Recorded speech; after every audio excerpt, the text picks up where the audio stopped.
Hello and welcome to Unique Creators. So हम PT 365 cover कर रहे हैं जिसमें ये थर्ड पार्ट होगा।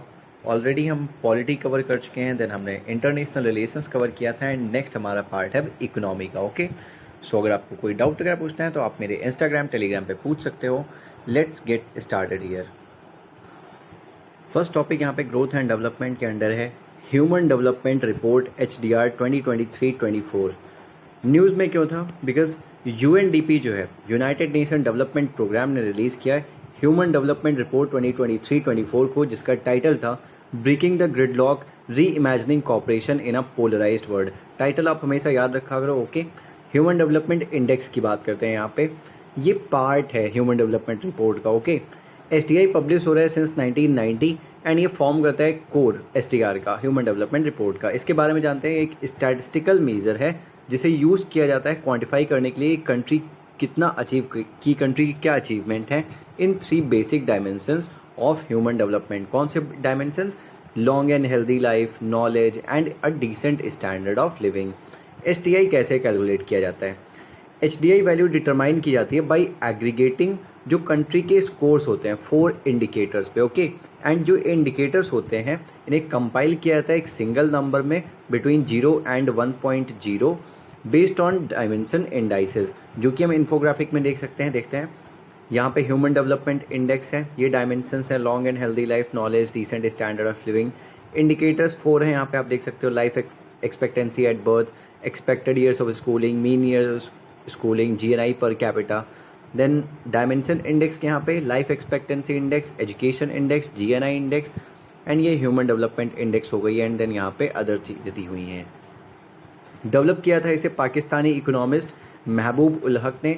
सिग्निफिकेंस की बात करें तो ये यूज़ किया जाता है एग्जामाइन करने के लिए कि क्या पॉलिसी चॉइसेस होंगी नेशंस की। ओके, फॉर एग्जांपल अगर 2 कंट्रीज़ हैं, उनका जो GNI पर कैपिटा है वो अप्रॉक्सीमेटली सेम है, देन HDI जो है ह्यूमन डेवलपमेंट इंडेक्स उन्हें हेल्प करेगा ये इवेलुएट करने के लिए कि वो डिफरेंट क्यों है ह्यूमन डेवलपमेंट आउटकम्स पे, तो वो कैसे आगे बढ़ सकते हैं। ओके, ये सब बताएगा।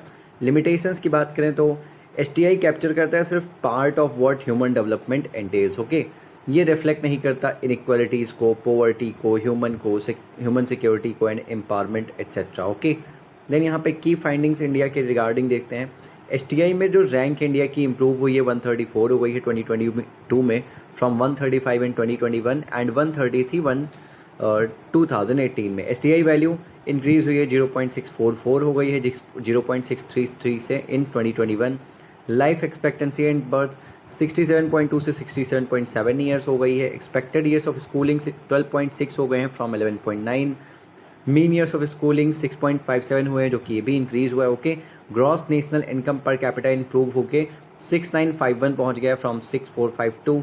कैटेगरी की बात करें तो मीडियम ह्यूमन डेवलपमेंट कैटेगरी में आता है India. Then comparison with neighbourhood India, China 75 पे है, श्रीलंका 78, मालदीव्स 87, भूटान 125, बांग्लादेश 129, इन सबसे इंडिया नीचे। ओके, देन यहाँ पे ग्लोबल फाइंडिंग्स के बारे में बात करते हैं।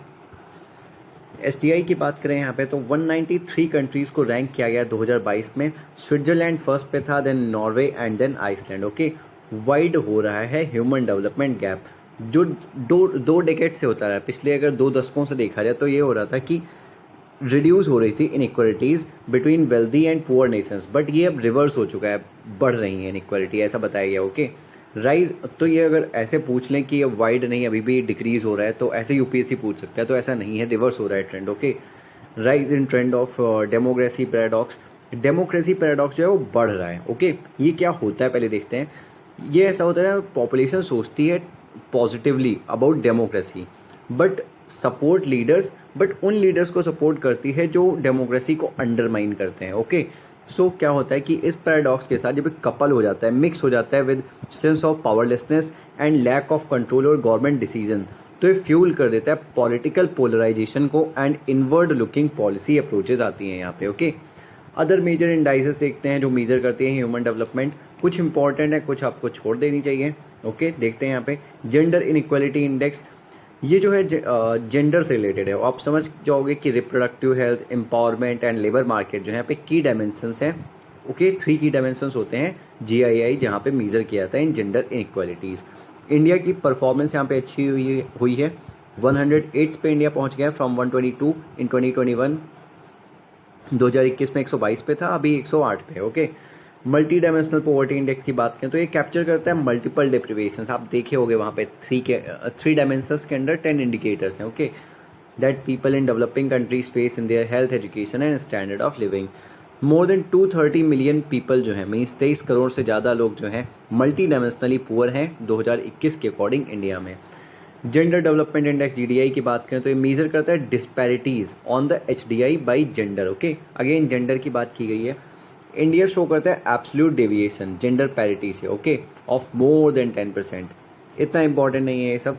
Inequality adjusted human development index, अब इनइक्वालिटी एडजस्ट कर देंगे। आईएसटीआई कंटेन करेगा दो related measures of inequality, the ISTI and overall loss क्या होता है एचडीआई में ड्यू टू इनइक्वालिटी। इंडिया की रैंक यहाँ पे डिलाइन हुई है by 6 places to 140th in IDHI। Then planetary pressures adjusted human development index, ये एडजस्ट करता है HDI को for planetary pressures in the Anthropocene to reflect a concern for intergenerational inequality, जो आगे चल के इनइक्वालिटी आएगी। ओके, जो इंटर जनरेशनल, दो जनरेशन्स के बीच की इनइक्वालिटी, वो ऐसे शो करने की कोशिश करते हैं, नीडेड नहीं है आपके लिए। With 3% difference from HDI value, India यहाँ पे 127th रैंक करता है। नेक्स्ट देखते हैं हम यहाँ पे यूनाइटेड नेशन डेवलपमेंट प्रोग्राम के बारे में। इसके बारे में जानते हैं। ये एक यूनाइटेड नेशन की लीड एजेंसी है इंटरनेशनल डेवलपमेंट के लिए। ओके, यूएनडीपी वर्क करता है 170 कंट्रीज़ में एंड टेरिटरीज़ में पॉवर्टी रेडिकेट करने के लिए एंड इनइक्वालिटी रिड्यूस करने के लिए। दो मेन चीज़ें इससे रिलेटेड आपको याद रखनी है। ओके, ये इन लाइन है विद 2030 एजेंडा। यूएनडीपी इम्प्लीमेंट कर रहा है 6 cross cutting approaches to development. Okay, जिन्हें हम सिग्नेचर सॉल्यूशंस बोलते हैं। सिग्नेचर सॉल्यूशंस डायरेक्ट पूछा जा सकता है कहाँ से रिलेटेड है। ओके, सो ये पता होना चाहिए आपको। यूएनडीपी एक सेंट्रल रोल प्ले करता है as part of United Nation sustainable development group UNSDG, जो कि एक network of around 40 UN funds है, programme, specialised agencies and other bodies हैं, जो कि वर्क करता है to advance the 2030 agenda. Genesis की बात करते हैं। इस्टेब्लिश हुआ था 1966 में by merging the United Nation expanded programme of technical assistance and the United Nations special fund. ये जेनेसिस भी आपको मस्ट है पता होना चाहिए। ये इवन इसके बारे में सब कुछ आपको पता होना चाहिए। हेडक्वार्टर न्यूयॉर्क यूएसए में। ओके, मैंडेट क्या है इसका? यूएनडीपी का मैंडेट है पॉवर्टी को एंड करना, डेमोक्रेटिक गवर्नेंस को बिल्ड करना, रूल ऑफ लॉ लाना एंड इंक्लूसिव इंस्टीट्यूशंस को प्रमोट करना। ये एडवोकेट करता है चेंज के लिए एंड चाहता है कि कनेक्ट की जाए कंट्रीज, नॉलेज बेसिस पे एक्सपीरियंस शेयर करें, रिसोर्स शेयर करें to help people build a better life. Okay, ये वर्क करता है इसका वर्क कंसंट्रेटेड है 3 फोकस एरियाज में। Okay, sustainable development, democratic governance and peace building and climate and disaster resilience.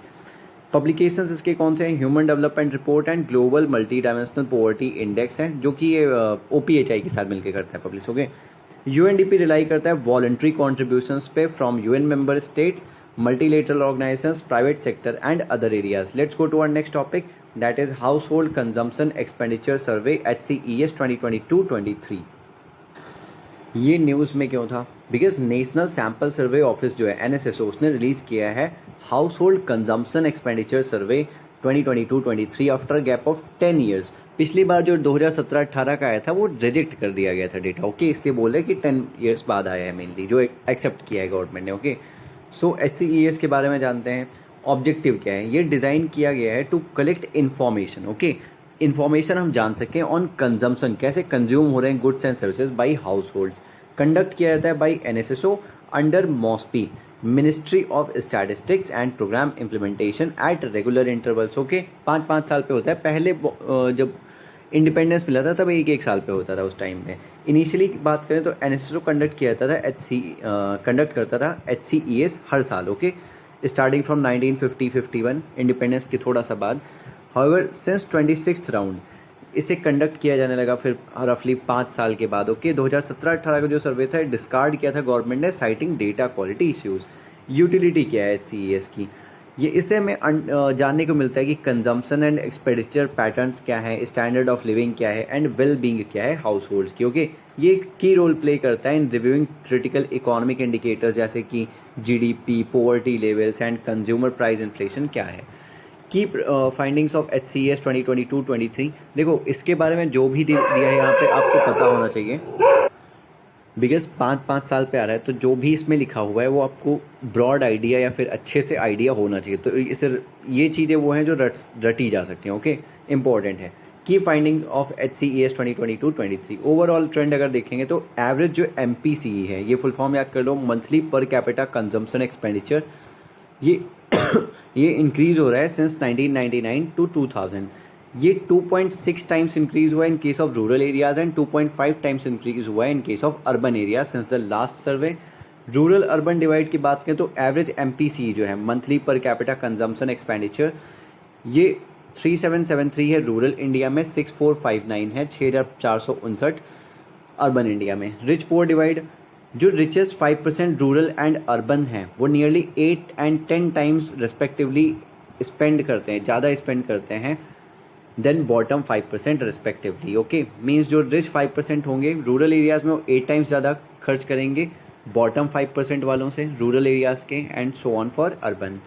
State wise variation अगर देखेंगे तो अमंग स्टेट्स MPCE जो है, monthly per capita consumption expenditure, ये हाईएस्ट है सिक्किम में एंड लोवेस्ट है चंडीगढ़ में। ओके, एंड 9 स्टेट्स जो हैं वो बिहाइंड नेशनल एवरेज हैं। कौन से हैं ये यहाँ पे नहीं दिया हुआ है।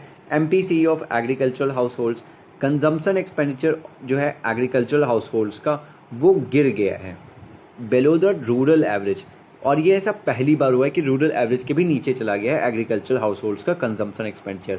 3702 है अभी। Okay, consumption expenditure from disadvantage section अगर देखेंगे, इन रूरल एरियाज अगर आप देखोगे तो शेड्यूल्ड ट्राइब्स जो हैं ये रिपोर्ट करते हैं लोवेस्ट MPCE, जबकि अर्बन एरियाज में शेड्यूल्ड कास्ट जो हैं वो रिपोर्ट करते हैं lowest MPCE।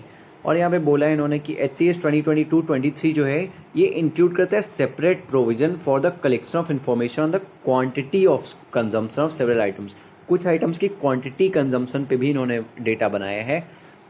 Several item received and consumed by households, जो कि उन्होंने रिसीव एंड कंज्यूम किए थे free of cost through various social welfare programmes. तो ये काफ़ी इंपॉर्टेंट है, ध्यान रखोगे। देन हम पढ़ते हैं यहाँ पे नेशनल सैम्पल सर्वे ऑफिस के बारे में। इसके बारे में जाएं तो NSSO जो है ये पार्ट है NSO का, नेशनल स्टैटिस्टिक्स ऑफिस का, एंड ये सबऑर्डिनेट ऑफिस है under the control of ministry of statistics and programme implementation. Okay, then national statistics office में 2 ऑफिस आते हैं, central statistics office and NSSO। Okay, national sample survey office purpose क्या है, ये conduct करता है large scale sample surveys to diverse fields on an Indian basis, आपने देख लिया अभी। ओके, डायरेक्टर जनरल के द्वारा हेड किया जाता है। जेनेसिस इसकी वो UNDP की जेनेसिस उन्होंने कॉपी करके लिख दिया, यहाँ पे ये गलत है। ओके, फंक्शन एंड रिस्पॉन्सिबिलिटीज़ की बात करें तो एक कंडक्ट करता है periodic labour force survey, annual survey of industries and urban frame survey etcetera. NSO collect करता है डेटा किस पे, रूरल एंड अर्बन प्राइजेस पे, एंड एक सिग्निफिकेंट रोल प्ले करता है in the improvement of proper statistics. ये मेंटेन करता है frame of urban area units for use in sample surveys in urban areas. ये सब इंपॉर्टेंट नहीं है, अगेन यहाँ पे रिपीट कर दिया इन्होंने। एनएसओ के पास 4 डिवीजन्स हैं, survey design and research division SDRD, field operation division, data processing division and survey coordination division. Let's go to our next topic that is SDG progress report 2024। ये news में क्यों था, because जो escape है United Nation economic and social commission for Asia and the Pacific, इसने publish किया है SDG progress report. Okay, 2024 की SDG प्रोग्रेस रिपोर्ट की बात करें तो लॉन्च की गई है UN एस्केप के द्वारा। ये प्रोवाइड करता है एक ओवरव्यू जो करंट प्रोग्रेस हुआ है towards 17 sustainable development goals and उनके 169 टारगेट्स पे in the Asia Pacific region. Of course Asia Pacific से रिलेटेड है तो उसी रीजन की बात करेंगे। यह हाईलाइट करता है सक्सेस स्टोरीज एंड ट्रेंड्स को एंड यूनिक चैलेंजेस जो फेस करें डिफरेंट पार्ट्स में इस रीजन के। ओके, सो UN एस्केप की बात करते हैं, United Nation economic and social commission for Asia and the Pacific. ये one of the 5 regional commissions हैं, ऐसे 4 और हैं, उनके बारे में आप एक बार देख लेना। हमने PT65 जो आई थी मेन उसमें देखा था इन सभी को। ये इसका हेडक्वार्टर बैंकॉक थाईलैंड में है।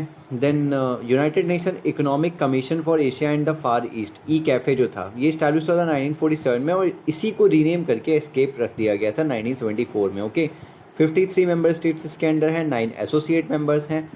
ये सपोर्ट करता है inclusive, resilient and sustainable development in the region. Focus areas क्या है UN एस्केप के, macro economic policy, poverty reduction and financing for development, trade, investment and innovation, transport, environment and development, energy statistics, social development, information communication technology and disaster risk reduction. So ये focus areas हैं, एक बार देख लिया उतना ठीक है, रटने की नीड नहीं है, फिर ज़्यादा याद रखने की नीड नहीं है। की फाइंडिंग्स क्या है रिपोर्ट की? जो पेस है प्रोग्रेस की, ओके, वो काफ़ी स्लो है।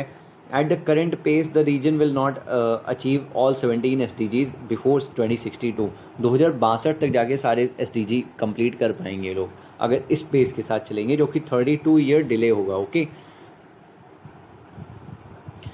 कोविड-19 पैंडमिक की वजह से जो प्रोग्रेस हुई थी वो इरेज हो गई थी, ख़त्म कर दी उसने, निगेटिव इम्पैक्ट डाल दिया, ओके। अनइवन एंड इनएडिक्वेट प्रोग्रेस है अक्रॉस वेरियस डायमेंशंस, मीन बराबर भी नहीं है प्रोग्रेस एंड पर्याप्त भी नहीं है, including urbanisation, education, age, income, with division across countries and gender and urban rural gap. Insufficient data है, ओनली 133 इंडिकेटर्स जो हैं 231 में, वही सफिशिएंट डेटा पजेस करते हैं, बाकी के नहीं, ओके। अदर इश्यूज कौन से परसिस्ट कर रहे हैं रीजन्स में? Illegal, unreported and unregulated fishing हो रही है, ग्रीन हाउस गैस एमिशंस हो रहे हैं और वो कॉन्टिन्यूली इंक्रीज होते जा रहे हैं, वाटर स्ट्रेस है, पॉल्यूशन है, स्कार्सिटी है and inadequate sanitation services etcetera. Let's go to our next topic, that is governance, government finance के अंडर फर्स्ट टॉपिक यहाँ पे जी सिक्योरिटीज़। ये न्यूज़ में क्यों था? Because reserve bank of India जो है RBI, उसने परमिट किया कि लेंडिंग एंड बोरोइंग हो सकती है गवर्नमेंट सिक्योरिटीज़ की by issuing RBI government securities lending directions 2023। Lending directions कुछ इन्होंने दिए, देखेंगे। Government securities lending GSL, under GSL transactions G6 जो होते हैं गवर्नमेंट सिक्योरिटीज, ये इश्यू की जाती हैं बाई सेंट्रल गवर्नमेंट एंड ये एक्सक्लूड करते हैं ट्रेजरी बिल्स को अंडर GSL ट्रांजेक्शन। अब याद रखो कि GSL ट्रांजेक्शंस में एक्सक्लूड करते हैं ट्रेजरी बिल्स को and shall be eligible for lending and boring, okay. So G6 जो होता है इश्यू किया जाता है सेंट्रल गवर्नमेंट के द्वारा, और G6 के अंडर ये GSL ट्रांजैक्शंस में एक्सक्लूड करते हैं ट्रेजरी बिल्स को। G6 जो होते हैं इसमें ट्रेजरी बिल्स भी आते हैं, स्टेट गवर्नमेंट बॉन्ड्स भी आते हैं। Shall be eligible for placing as collateral under the GSL transactions. GSL transactions के अंडर इनको हम कोलेट्रल की तरह रख सकते हैं G6 को, ओके। देन बेनिफिट्स क्या है GSL के? GSL का फुल फॉर्म क्या है? Government securities lending, okay. So ये ऐड करता है depth and liquidity to the G-SEC market और एड करता है इन एफिशिएंट प्राइस डिस्कवरी। ये फैसिलिटेट करता है wider participation in the securities lending market by providing investors, एक एवेन्यू प्रोवाइड करता है इन्वेस्टर्स को कि वो डिप्लॉय करें आइडल सिक्योरिटीज एंड इन्हांस करें उनका पोर्टफोलियो रिटर्न। ये सब आपको याद रखने की इतनी नीड नहीं है। ये इन्हांस करता है ऑपरेशनल एफिशिएंसी गवर्नमेंट बॉन्ड्स की बाय इंश्योरर्स। गवर्नमेंट सिक्योरिटीज़ की बात करते हैं। अब यहाँ से इंपॉर्टेंट है, आपको याद रखना चाहिए, G-SEC एक ट्रेडेबल इंस्ट्रूमेंट है, इश्यू किया जाता है बाई सेंट्रल या फिर स्टेट गवर्नमेंट। ये एक्नॉलेज करता है गवर्नमेंट के डेट ऑब्लिगेशन को। ऑफकोर्स वो पैसे ही लेते हैं ना बॉन्ड्स इश्यू करके, इसलिए डेट ऑब्लिगेशन है। G-SEC कैरी करता है practically no risk of default, कोई रिस्क नहीं होती, गवर्नमेंट की सिक्योरिटी है तो फिर कैसी रिस्क, ओके। एंड हैंस इसे हम risk free guilt aged instruments भी बोलते हैं। ट्रेजरी बिल्स की बात करें, शॉर्ट टर्म के लिए होता है। ये गवर्नमेंट सिक्योरिटीज़ है with short term maturities less than 1 year, 91 days का होता है, 182 डेज का होता है, 364 डेज का होता है, मस्ट है, याद रखो, ओके। टी बिल्स जो होते हैं जीरो कूपन सिक्योरिटीज़ होती है, मतलब किन पे कोई इंटरेस्ट नहीं लगता है, इंटरेस्ट नहीं कोई पे किया जाता है, एंड इंस्टेड ये डिस्काउंटेड प्राइस में मिलते हैं, ओके, एंड रिडीम किए जाते हैं at face value at maturity. Dated G-SEC की बात करें तो इन्हें हम गवर्नमेंट बॉन्ड्स या फिर डेटेड सिक्योरिटीज़ भी बोलते हैं। ये है लॉन्ग टर्म G-SEC, ओके, जिनकी मैच्योरिटी 1 से ज़्यादा साल की होती है, between 5 years and 40 years sometime, more many of the time, sorry. Issuers की बात करें तो in India central government issues करती है treasury bills and dated securities को, जबकि स्टेट गवर्नमेंट ट्रेजरी बिल्स नहीं इश्यू करती है, सिर्फ डेटेड सिक्योरिटीज़ को ही इश्यू करती है, जिसे हम स्टेट डेवलपमेंट लोन्स भी बोलते हैं। गवर्नमेंट सिक्योरिटीज इश्यू की जाती हैं थ्रू ऑक्शंस, जो कि कंडक्ट करते हैं RBI ऑन इलेक्ट्रॉनिक प्लेटफॉर्म, जिसे हम कुबेर बोलते हैं, and core banking solution CBS platform of RBI। Initiatives क्या लिए गए हैं गवर्नमेंट सिक्योरिटीज़ को लेकर के? G-SEC एक्विजिशन प्रोग्राम है, जहाँ पे RBI कंडक्ट करता है ओपन मार्केट ऑपरेशन G-SEC को परचेज करने के लिए गवर्नमेंट सिक्योरिटीज़ को फ्रॉम द मार्केट, जो कि हेल्प करता है इन कंट्रोलिंग एक्सेसिव वोलेटिलिटी। अगर G-SEC बेच देंगे तो पैसे अंदर ले लिए, राइट, सो मनी सप्लाई कम हो गई तो इन्फ्लेशन वगैरह कम हो जाती है, इस तरीके से। RBI रिटेल डायरेक्ट स्कीम की बात करते हैं तो ये प्रोवाइड करता है ऑनलाइन एक्सेस G-SEC मार्केट को फॉर रिटेल इन्वेस्टर्स। स्कीम है for non competitive bidding facility in auctions in G-SEC। ये इंट्रोड्यूस की गई by RBI to encourage retail participation in the primary market for G-SEC and STLs। ये सब important नहीं है, but यहाँ पे बेनिफिट्स क्या है G6 के, ये देखते हैं। ये लो रिस्क इन्वेस्टमेंट होता है क्योंकि ये गवर्नमेंट बैक्ड होता है। स्टेबल सोर्स ऑफ इनकम होता है बिकॉज ये ऑफर करता है fixed interest rate. Okay, securities जैसे कि state development loans and special securities, oil bonds, Uday bonds etcetera, ये प्रोवाइड करते हैं अट्रैक्टिव यील्ड्स। ये इंटीग्रेटिंग G6 इन डाइवर्सिफाइड, अगर आप बहुत ज़्यादा कहीं डिफरेंट डिफरेंट जगह पे इन्वेस्टमेंट्स कर रहे हो और उसमें साथ में आप G6 में भी कर रहे हो, तो आपका जो ओवरऑल रिस्क है वो कम पड़ जाता है। ओके, ये बता रहे हैं। ईजिली ट्रेडेबल है मार्केट में, जिसका मतलब है इन्वेस्टर्स बाय एंड सेल कर सकते हैं इसे क्विकली। एंड ये कोलैटरल की तरह भी यूज़ किया जा सकता है to borrow funds in the repo market. Let's go to our next topic, that is state government guarantees SGGS। ये न्यूज़ में क्यों था? बिकॉज RBI जो है उसने रिलीज़ किया report of the working group on state government guarantees. State government guarantees देखते हैं, इंपॉर्टेंट है टॉपिक। स्टेट गवर्नमेंट गारंटी होती क्या है? ये गारंटी जो होती है ये एक लीगल ऑब्लिगेशन होती है किसी भी स्टेट की कि वो पेमेंट्स में देगा एंड प्रोटेक्ट करेगा उसके इन्वेस्टर या लेंडर को from the risk of default by a borrower. Okay, article 292 जो है इंडियन कॉन्स्टिट्यूशन का, वो एक्सटेंड करता है एग्जीक्यूटिव पावर यूनियन की कि वो गारंटीज प्रोवाइड दे सकता है। ओके, ऐसे इश्यू कर सकता है on the security of consolidated fund of India, and similar powers states के पास भी हैं अंडर आर्टिकल 293।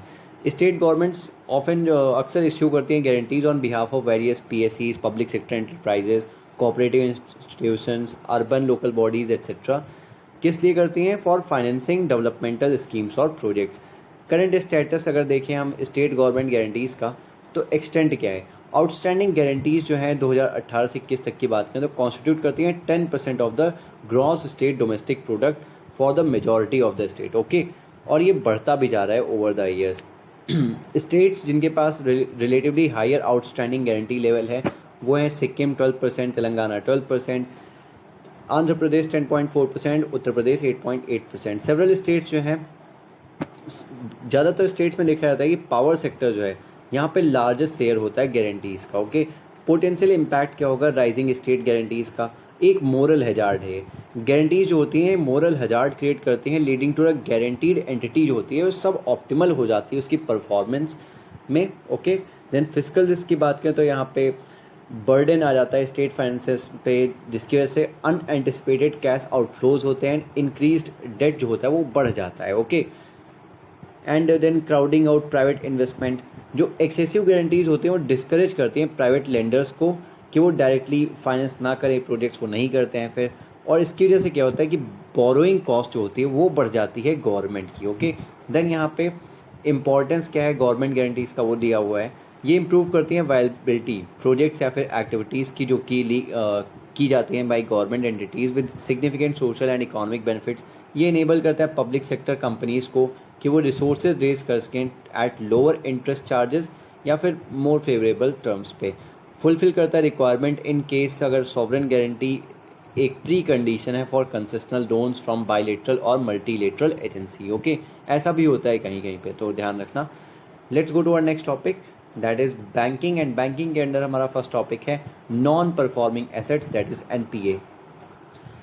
ये न्यूज़ में क्यों था? बिकॉज RBI का जो annual trend and progress of banking in India report है फाइनेंशियल ईयर 2022-23 की, उसने बताया कि ग्रॉस NPA जो रेशियो जो है वो घट के 3.9% पे पहुंच गया इन 2022-23 की। हाईलाइट से पहले टर्म के बारे में जान लेते हैं, capital to risk weighted assets. आपको नाम से ही मतलब समझ में आ जाना चाहिए। ओके, इसे हम कैपिटल एडिक्वेसी रेशियो भी बोलते हैं। ये रेशियो होता है बैंक के कैपिटल का in relation to its risk weighted assets and current liabilities. Means कुछ पार्ट होता है कैपिटल का जो आपको साइड में रखना पड़ता है क्योंकि हर जो आप लोन इश्यू कर रहे हो उसके साथ कुछ रिस्क एसोसिएटेड होती है, तो उस रिस्क को मद्देनजर रखते हुए आपको कुछ पार्ट मनी का साइड में रखना होता है, उसे बोलते हैं capital to risk weighted asset. I hope आपको समझ में आ गया होगा। ओके, ये डिसाइड किया था by central banks and bank regulators, जो कि इसे प्रिवेंट करते हैं, जिससे कि प्रिवेंट किया जाता है कॉमर्शियल बैंक्स को कि वो एक्सेस लेवरेज ना उठाएं इन चीज़ों का एंड इंसॉल्वेंट ना हो जाए इन द प्रोसेस। अगर ज़्यादा लोगों ने डिफ़ॉल्ट कर दिया तो उसकी वजह से वो साइड में रखते हैं, जिससे आपको अगर ऐसी कोई सिचुएशन आए तो आप फेस कर सको उसे। राइट, की हाइलाइट्स क्या हैं of trend and progress of banking in India 2022-23। जो कंसोलिडेटेड बैलेंस शीट है शेड्यूल कॉमर्शियल बैंक्स की, वो ग्रो हुई है बाई 12.2% इन 2022-23 और ये हाईएस्ट है 9 ईयर्स में। ओके, देन ड्यूरिंग 2022-23 जो total amount of fraud report किया गया है बाई बैंक्स वो डिलाइन हुआ है 6 year low to 6 year low, means कम फ्रॉड हो रहा है, वाइल द एवरेज अमाउंट जो है इन्वॉल्व है फ्रॉड में वो पूरे डेकेड में सबसे कम था इस बार। ओके, जो CRAR है, capital to risk weighted asset ratio of scheduled commercial banks, वो 16.8% पहुंच गया at the end of September 2023। Non performing assets की बात करते हैं, ये एक लोन या फिर एडवांस होता है जिसका प्रिंसिपल या फिर इंटरेस्ट पेमेंट ओवरड्यू रह जाता है, पे नहीं किया जाता 90 दिन तक या फिर उससे ज़्यादा। ओके, GNPAs जो है ये सम है सारे उन लोन असेट्स का जो कि क्लासिफाइड हैं as non performing assets. Classification अगर हम NPA का करें तो assets that have remain non performing for less than 12 months, mean 90 दिनों से ज़्यादा और 12 महीनों से कम के लिए अगर वो नॉन परफॉर्मिंग है तो सब स्टैंडर्ड असेट्स हो गए। अगर वो सब स्टैंडर्ड कैटेगरी में ही रह जाते हैं 12 महीनों तक और ज़्यादा, ओके, तो उसे डाउटफुल असेट बोलते हैं। एंड लॉस असेट्स, ये असेट वो असेट है जहाँ पे लॉस जो है वो आइडेंटिफाई कर लिया गया है बैंक के द्वारा या फिर इंटरनल या एक्सटर्नल ऑडिटर्स के द्वारा, but the amount has not been written off wholly, but amount write off नहीं किया गया पूरी तरीके से। रीजंस क्या होते हैं नॉन परफॉर्मिंग एसेट्स के? Defective lending process, proper selection नहीं करते, पीरियोडिक रिव्यू नहीं करते क्रेडिट प्रोफाइल का बोरोवर्स की, एंड कॉपरेशन नहीं होता फाइनेंशियल इंस्टीट्यूशंस के बीच में। देन विलफुल डिफॉल्ट्स भी होते हैं। बहुत सारे ऐसे केसेस देखने मिल रहे हैं जहाँ पे बोरोवर्स जो होते हैं उनके पास पैसे हैं कि वो रीपे कर सकते हैं लोन, बट वो चूज़ करते हैं कि वो नहीं करेंगे एंड डिफॉल्ट करते हैं on repayment of the loan. Industrial sickness, ineffective management है, लैक ऑफ एडिक्वेट रिसोर्सेज हैं एंड टेक्नोलॉजिकल चेंजेस की वजह से और गवर्नमेंट पॉलिसीज़ की चेंज होने की वजह से इंडस्ट्रियल सिकनेस आ जाती है और इसकी वजह से बैंक्स जो होती हैं फाइनेंस करती हैं इंडस्ट्रीज़ को, अल्टीमेटली वो लो रिकवरी रेट ऑफ लोन्स देखने को बाद में मिलता है सिकनेस की वजह से, इंडस्ट्रियल सिकनेस। ओके, रेगुलेटरी की बात करें, जो उल्लंघन होता है RBI गाइडलाइंस का एंड नॉन कंप्लायंस होता है with regulatory directions by public sector banks, ये इसकी वजह से फ्रॉड होता है और NPA जो होता है वो बढ़ जाता है। ओके, देन यहाँ पे इम्पैक्ट्स कौन से एसोसिएटेड होते हैं with non performing assets? So impacts क्या हैं कि ये प्रिवेंट करता है बैंक्स को कि वो लेंड ना करें अदर प्रोडक्टिव एक्टिविटीज़ में। इसकी वजह से एम्प्लॉयमेंट अपॉर्चुनिटीज़ में डिक्रीज़ होता है एंड इन्फ्लेशन आती है। इंक्रीज़ होता है इंटरेस्ट रेट और इसकी वजह से बोरोइंग कॉस्ट भी इंक्रीज़ हो जाती है। रेपुटेशनल ऑपरेशनल बिजनेस रिस्क भी बढ़ जाता है बैंक का। पेंडेंसी ऑफ केसेस बढ़ जाती है एंड इतना मैन पावर भी नहीं होता कि वो डील कर सकें इन सब चीज़ों के साथ। ओके, स्टेप्स क्या लिए गए हैं to reduce NPA? SARFAESI act है 2002 का, securitisation and reconstruction of financial assets and enforcement of security interest act. Okay, ये अलाउ करता है सिक्योर्ड क्रेडिटर्स को कि वो पोजीशन ले ले जो कोलेट्रल लगाया गया था लोन लेने के लिए, अगर कोई डिफॉल्ट करे उसके पेमेंट में, ओके, रीपेमेंट में। डेट रिकवरी ट्राइब्यूनल्स ये इस्टेब्लिश किए गए under recovery of debt and bankruptcy act of 1993। ये प्रोवाइड करते हैं कि इस्टेब्लिशमेंट होना चाहिए ट्राइब्यूनल्स का जिससे कि एक्सपीडियस जल्दी से एडजुडिकेशन हो सके एंड रिकवरी हो सके डेट्स की। इंसॉल्वेंसी एंड बैंक्रप्सी कोड 2016 ये रीऑर्गेनाइज करता है, रीऑर्गेनाइज करने के लिए एंड इंसॉल्वेंसी करने के लिए रेजोल्यूशंस का। इसके बारे में आपने पढ़ा होगा। ओके, इसमें बहुत कुछ है तो आपको पढ़ना चाहिए मेनली जाके। National asset reconstruction company NARCL ये एम करता है NPAs को रिड्यूस करने पे फॉर बैंक्स एंड इम्प्रूव करना चाहता है उनकी financial system stability and efficiency. Then Indradhanush plan है जो कि रीवैम्प करने के लिए है फॉर PSBs एंड इन्विसाज करने के लिए envisaging infusion of capital in PSBs की उनमें कैपिटल इन्फ्यूज किया इसके और ज़्यादा बढ़ाया जा सके। Let's go to our next topic that is unified payments interface UPI। ये न्यूज़ में क्यों था? Because reserve bank of India ने अनाउंस किए हैं न्यू रूल्स एंड रेगुलेशंस जिससे कि इन्हांस किया जा सके स्कोप UPI का। ओके, UPI पेमेंट्स का unified payments interface. New rules के बारे में अगर हम देखेंगे तो यहाँ पे UPI ट्रांजैक्शन लिमिट जो है इन्हांस की गई है। हॉस्पिटल्स एंड एजुकेशनल इंस्टीट्यूशंस की जो ट्रांजैक्शन लिमिट है वो 5 लाख हो गई है और भी ट्रांजैक्शन लिमिट जो है UPI की वो 1 लाख है, but except in few categories जैसे कि कैपिटल मार्केट्स कलेक्शन हो गया, credit card payments, loan repayments, insurance etcetera, यहाँ पे ट्रांजैक्शन लिमिट 2 लाख कर दी गई है। ये सब आपको याद रखने वाली चीज़ें नहीं हैं। Okay, hospital and education institutions इसका याद रखो।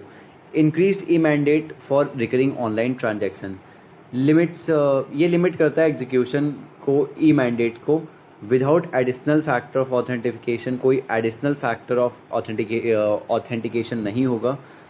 Okay, increase from ₹15,000 to 1 lakh means अगर आप 1 लाख तक का कर रहे हो तो कोई एडिशनल फैक्टर ऑफ ऑथेंटिकेशन नहीं होगा, अदरवाइज पहले मैसेज वगैरह आता था इस सब के लिए। ओके, सो ऐसा नहीं होगा। Setting up of fintech repository जो है वो ऑपरेशनलाइज किए जाएंगे by the Reserve Bank innovation hub in April 2024 और अर्लियर। ये सब इतना इंपॉर्टेंट नहीं है, बट यूपीआई अब जो आप पढ़ोगे ये इंपॉर्टेंट है। ओके, यूपीआई जो है ये मल्टीपल बैंक अकाउंट को एक सिंगल मोबाइल एप्लीकेशन में लाता है। कोई भी पार्टिसिपेटिंग बैंक यहाँ पे होती है और ये सेवरल बैंकिंग फीचर्स जो होते हैं इन्हें मर्ज कर देता है। ओके, और ट्रांसफ़र ऑफ फंड्स के लिए यूज़ होता है मेनली। डेवलप किया गया है बाई एनपीसीआई 2016 में एंड ये बिल्ट है over immediate payment service IMPS infrastructure. Various countries जैसे कि Oman, UAE, France, Nepal, Bhutan, Sri Lanka, Mauritius etcetera ये यूज़ करती हैं यूपीआई सिस्टम को पेमेंट के लिए। यूपीआई 123 पे जो है ये इनेबल करता है यूपीआई पेमेंट सर्विस को फॉर फीचर फ़ोन यूज़र, बिना किसी इंटरनेट कनेक्शन के ये एक्सेस कर सकते हैं। ओके, यूज़ कर सकते हैं। न्यू फीचर्स क्या हैं यूपीआई के, देखते हैं। क्रेडिट लाइन ऑन यूपीआई, ये इनेबल करता है प्री सैंक्शनड क्रेडिट लाइंस को from banks via UPI. Then UPI lite X है, यूजर्स जो होते हैं यहाँ पे सेंड एंड रिसीव दोनों ही कर सकते हैं मनी को। ओके, ऑफलाइन वो भी थ्रू एनी कंपैटिबल डिवाइस जो कि सपोर्ट करती है एनएफसी को, नियर फील्ड कम्युनिकेशन को।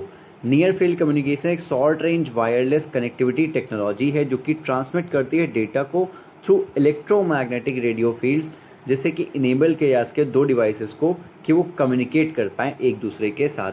मेनली वो काफ़ी पास में आप ले जाओगे 1-2 सेंटीमीटर के आसपास, तो वैसे हो जाता है नियर फील्ड कम्युनिकेशन में। Okay, so UPI tap and पे ये अलाउ करता है एनएफसी इनेबल्ड क्यूआर कोड्स को एट मर्चेंट्स, जिससे कि कंप्लीट किया इसके पेमेंट्स एक सिंगल टैप के साथ विदाउट एंटरिंग द पिन, बिना पिन इंटर किए। ओके, देन कन्वर्जेशनल पेमेंट्स हैं hello UPI.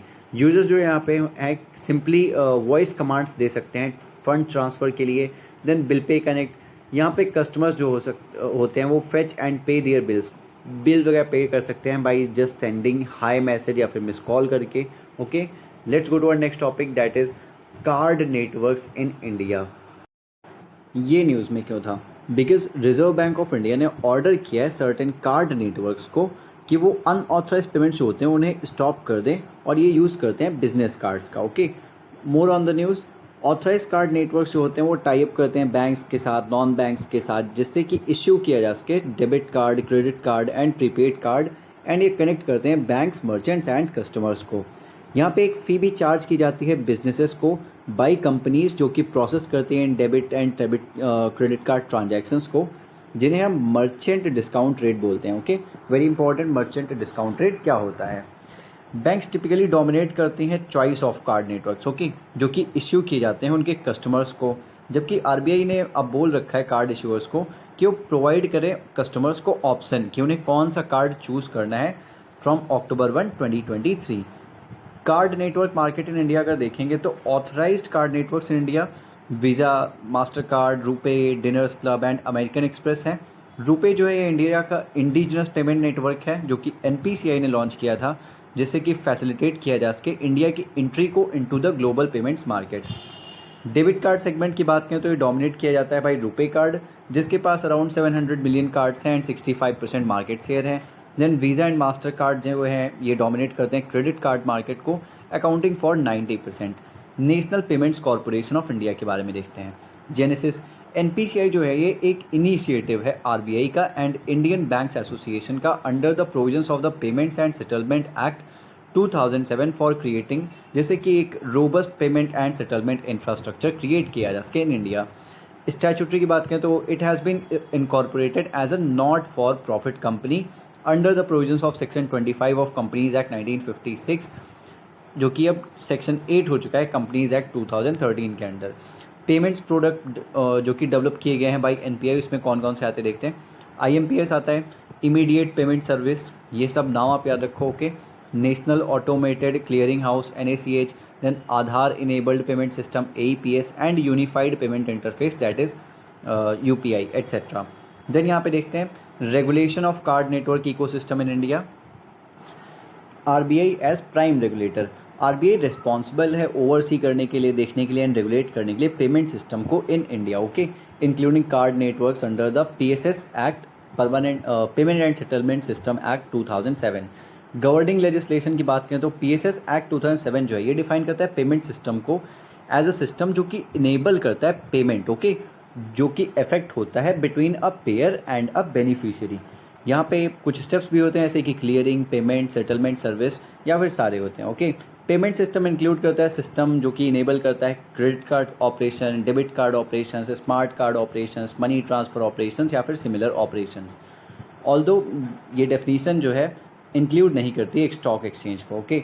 Payments and settlement act 2007 देखते हैं, पीएसएस एक्ट ये कब आया था फोर्स में? 12 अगस्त 2008 को आया था, ओके। ऑब्जेक्टिव क्या है? ये प्रोवाइड करता है कि रेगुलेशन एंड सुपरविजन होना चाहिए पेमेंट सिस्टम का इंडिया में एंड डेजिग्नेट करता है रिजर्व बैंक ऑफ इंडिया को एज द अथॉरिटी जो कि ये सब जो कि इस पर्पज़ के लिए होगी एंड इन रिलेटेड पर्पज़ के लिए कि वो रेगुलेट एंड सुपरवाइज करे, ओके। देन रेगुलेशंस कौन सी आई हैं पीएसएस एक्ट के अंडर? मेनली 2 रेगुलेशंस यहाँ पे लिस्टेड है under board for regulation and supervision of payment and settlement system regulation 2008 and payment and settlement system regulation 2008। Other की provisions क्या हैं? कोई भी person other than RBI operate या कमेंस नहीं कर सकता एक पेमेंट सिस्टम को जब तक कि वो ऑथराइज्ड ना हो बाय रिजर्व बैंक, ओके, याद रखना है। एक्ट जो है ये प्रोहिबिट नहीं करता किसी फॉरेन एंटिटी को कि वो ऑपरेट करे पेमेंट सिस्टम इंडिया में, और ये डिस्क्रिमिनेट या डिफ्रेंशिएट भी नहीं करता फॉरेन एंटिटीज़ और डोमेस्टिक एंटिटीज़ में। Let's go to our next topic that is insurance landscape in India. ये न्यूज़ में क्यों था? बिकॉज नेशनल इंश्योरेंस एकेडमी जो है उसने रिलीज़ किया रिपोर्ट को जो कि एक्सप्लोर कर रहा है इंडियन इंश्योरेंस लैंडस्केप को। ये सेम हम पढ़ चुके थे पिछले पीटी 365 में, तो वो आप छोड़ भी सकते हो। की हाइलाइट्स क्या है रिपोर्ट की? Health protection gap, health protection gap है 73% का, ओके, जिसे ही पता चलता है 40 करोड़ इंडिविजुअल्स जो हैं, फिर 31% जो पॉपुलेशन है इंडिया की वो बिना किसी हेल्थ इंश्योरेंस के है, okay.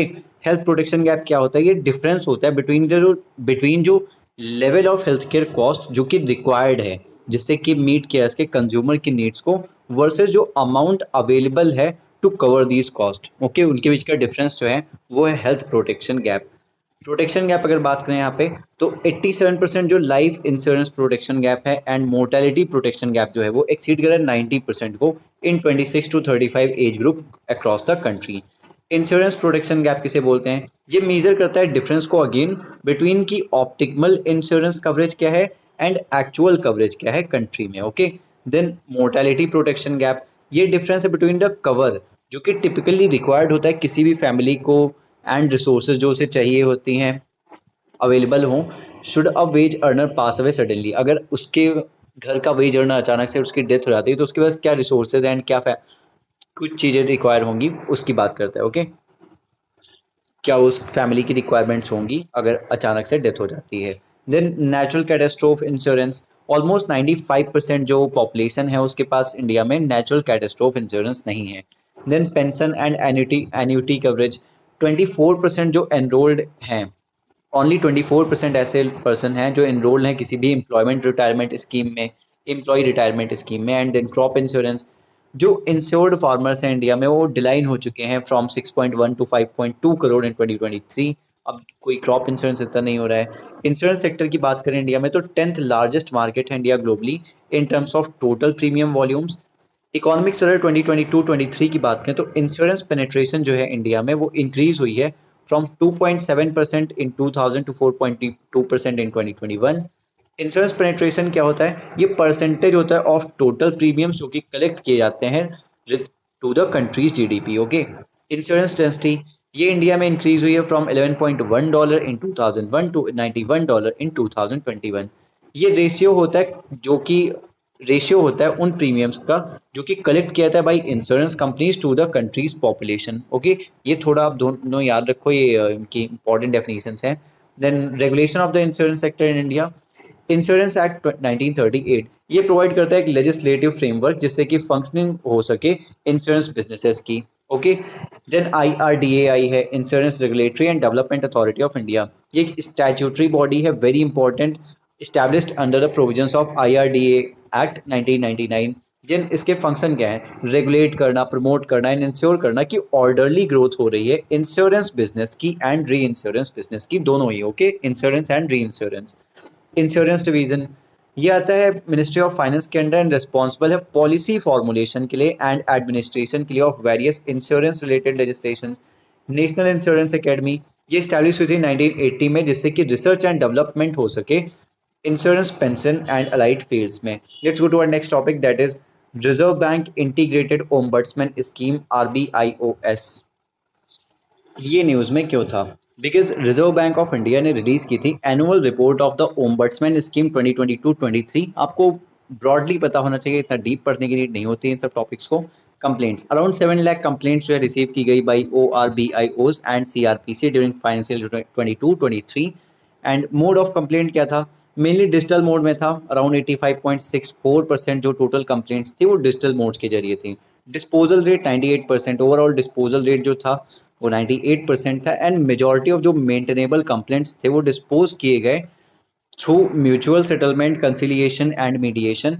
Reserve Bank integrated ombudsman scheme 2021 की बात करते हैं। बैकग्राउंड, ये लॉन्च हुआ था 2021 में as part of the alternate grievance redress AGR framework of RBI। Okay, ये इंपॉर्टेंट है, आपको याद रखना। इंटीग्रेशन ऑफ एग्जिस्टिंग स्कीम्स, ये 3 जो एग्जिस्टिंग स्कीम्स थी ओम्बड्समैन स्कीम्स को लेकर के, ओम्बड्समैन सर्विसेज को लेकर के, उन्हें इन्होंने इंटीग्रेट किया था। जैसे कि banking ombudsman scheme 2006, ombudsman scheme for non banking financial companies 2018 and ombudsman scheme for digital transaction 2019। Objective क्या था? ये एम करता था कि प्रोवाइड करे cost free redress consumer complaints की, जहां पे इन्वॉल्व करता था डेफिशिएंसी को इन सर्विसेज, जो कि रेंडर किया जाएगा बाय एंटिटीज जो कि रेगुलेट की जाएंगी by RBI। Okay, scheme adopt करती थी one nation one ombudsman approach, very important, by making RBI ombudsman mechanism jurisdiction neutral. ये जुरिस्डिक्शन न्यूट्रल बनाते थे यहाँ पे। कवरेज की बात करें तो स्कीम कवर करती थी फॉलोइंग रेगुलेटेड एंटिटीज को, अच्छे से याद रखना है। सारी commercial banks, regional rural banks, schedule primary urban cooperative banks, non schedule primary urban cooperative banks and जिनका डिपॉजिट जो है वो 50 करोड़ या उससे ज़्यादा हो। ये याद रखो, ये 50 करोड़ या उससे ज़्यादा, और ये तो है ही, कॉमन है। ओके, जितने नॉन बैंकिंग फाइनेंशियल कंपनीज हैं, बट हाउसिंग फाइनेंस कंपनी ये इसके अंडर में नहीं आएगी, मस्ट है, आप ये याद रखोगे। बाकी तो ऐसे ही टिक कर सकते हो, हाँ ये सारे आते हैं। ओके, ऑथराइज्ड है जो कि एक्सेप्ट कर सकते हैं डिपॉजिट्स या फिर रख सकते हैं customer interface with an asset size of 100 crore and above. ये डिस्टिंग याद रखना है आपको प्राइस। ओके, जितने भी पेमेंट सर्विस पार्टिसिपेंट्स हैं, क्रेडिट इंफॉर्मेशन कंपनीज हैं, ये भी इसके अंदर रेगुलेट होते हैं। अपॉइंटमेंट ऑफ ओम्बड्समैन कौन करेगा? RBI करेगा। एक या उससे ज़्यादा ऑफिसर्स को as ombudsman and deputy ombudsman for a tenure of not exceeding 3 years at a time. Okay, 3 साल से ज़्यादा एक बार में नहीं हो सकता, मीन्स रीअपॉइंट भी किए जा सकते हैं। हैंडलिंग ऑफ कंप्लेंट्स, रिड्रेसल या फिर एडजुडिकेशन जो है कंप्लेंट्स का, प्रेजेंटली हैंडल किया जाता है by 24 office of the RBI ombudsman, that is ORBIOs and centralised receipt and processing centre, that is CRPC। Then यहाँ पे डू यू नो में गिवन है, अगर आपको कोई ग्रीवांस है किसी भी इंश्योरेंस कंपनी या फिर इंश्योरेंस ब्रोकर के अगेंस्ट, तो आप उसे लॉन्च कर सकते हो, complaint with the insurance ombudsman. Okay, then primary legislation जो है गवर्न करती हैं इंश्योरेंस ओम्बड्समैन रूल को एंड इंश्योरेंस ओम्बड्समैन रूल्स 2023 को। देन ऑल्सो PFRDA जो रेगुलेशंस जो हैं 2015 की, वो प्रोवाइड करती हैं एक ओम्बड्समैन इन सर्विसेज को, जो कि एसोसिएटेड होगा पेंशंस के साथ। ओके, सो ये सब इंपॉर्टेंट नहीं है आपके लिए, थोड़ा बहुत जो इंपॉर्टेंट था आप समझ गए होंगे, ये एंटिटीज याद रखना इंपॉर्टेंट था। Let's go to our next topic, that is umbrella organisation UO for urban cooperative banks UCBS। ये न्यूज़ में क्यों था? बिकॉज रिसेंटली जो मिनिस्ट्री ऑफ कॉपरेशन है उसने कॉन्स्टिट्यूट किया NUCFDC को, means national urban cooperative finance and development corporation limited. ये इंपॉर्टेंट है आपके लिए, इसके बारे में जानना। ओके, जो कि एक अम्ब्रेला ऑर्गेनाइजेशन है फॉर UCBs, इसके बारे में पढ़ते हैं। बैकग्राउंड, 2019 में क्या हुआ था कि RBI ने अकॉर्ड किया था रेगुलेटरी अप्रूवल NAFCP को, national federation of urban cooperative banks and credit societies को, कि वो फॉर्मेशन कर सके NUCFDC का, means national urban cooperative finance and development corporation limited का। ये नाम बार बार इसलिए पढ़ता हूँ जिससे आपके दिमाग में एक दो बार तो जाए एटलीस्ट। ओके, नीड क्या है? जो यहाँ पे UO होंगे, मीन्स अम्ब्रेला ऑर्गेनाइजेशन जो है यहाँ पे।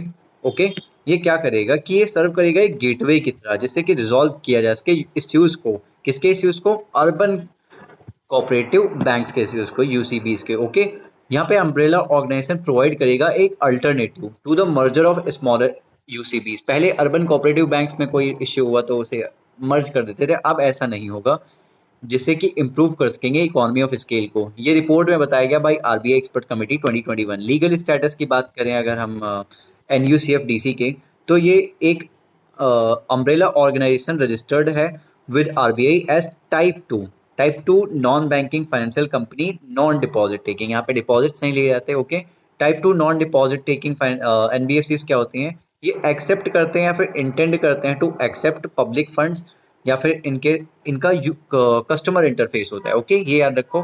बट जो टाइप 1 के होते हैं वो इनसे कॉन्ट्ररी होते हैं, ये एक्सेप्ट नहीं करते, वो तो सेम है एनबीएफसीज एनडी, बट ये पब्लिक फंड्स को भी यहाँ पे एक्सेप्ट नहीं करते एंड कस्टमर इंटरफेस भी नहीं होता है इनका। ओके, डिपॉजिट भी नहीं लेते, पब्लिक फंड्स भी नहीं है एंड कस्टमर इंटरफेस भी नहीं, याद रखो।